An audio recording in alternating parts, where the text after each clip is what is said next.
Hello everyone, मेरा नाम doctor Daya Borgaonkar, gynaecologist and fertility specialist, Ojas hospital Wagholi. आज हम जानेंगे प्रेगनेंसी टेस्ट पॉजिटिव आने के बाद हमें कौन सी ब्लड टेस्ट करनी चाहिए, या फिर आप प्रेगनेंसी के लिए प्लान कर रहे हो तभी भी ये ब्लड टेस्ट करा सकते हो।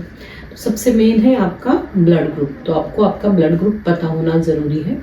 उसके बाद CBC यानी कंप्लीट ब्लड काउंट, अगर आपका हीमोग्लोबिन कम है तो आपको प्रेगनेंसी में कॉम्प्लिकेशंस के चांसेस है, आपके फर्स्ट ट्राइमेस्टर एबॉर्शन के चांसेस है, तो इसलिए आपको हीमोग्लोबिन चेक करना बहुत ज़रूरी है, और अगर वो कम है तो उसको करेक्शन करना बहुत ज़रूरी है। तीसरा है थायराइड लेवल्स, अगर आपका थायराइड लेवल ज़्यादा है, मतलब आप हाइपोथायराइड हो, तो उसके भी कुछ कॉम्प्लिकेशंस हो सकते हैं, प्रेगनेंसी रहने में तकलीफ हो सकती है, और फर्स्ट ट्राइमेस्टर में भी कुछ एबॉर्शन वगैरह के चांसेस हो सकते हैं।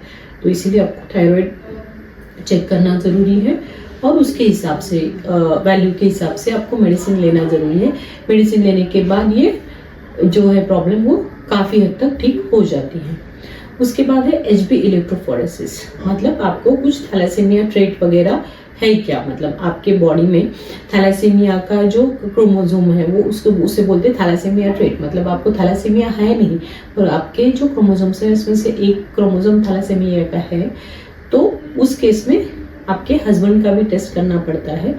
अगर उनका नॉर्मल है तो कोई प्रॉब्लम नहीं, अगर वो भी थैलेसीमिया ट्रेट है तो बेबी में थैलेसीमिया मेजर होने के चांसेस हो सकते हैं, तो इसीलिए वो टेस्ट बहुत ज़रूरी है।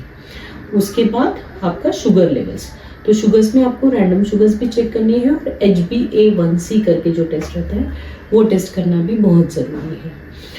और उसके बाद फिर सोनोग्राफी जो है आपके पीरियड मिस होने के बाद 6 हफ्ते के बाद, 5 से 6 हफ्ते के बाद आप करा सकते हैं, जिसमें हमें पता चलेगा कि प्रेगनेंसी जो है वो ठीक है, यूट्रस के अंदर ही है, और हार्ट बीट आई है या नहीं। तो ये सारी इंफॉर्मेशन होगी प्रेगनेंसी के अर्ली प्रेगनेंसी के बारे में।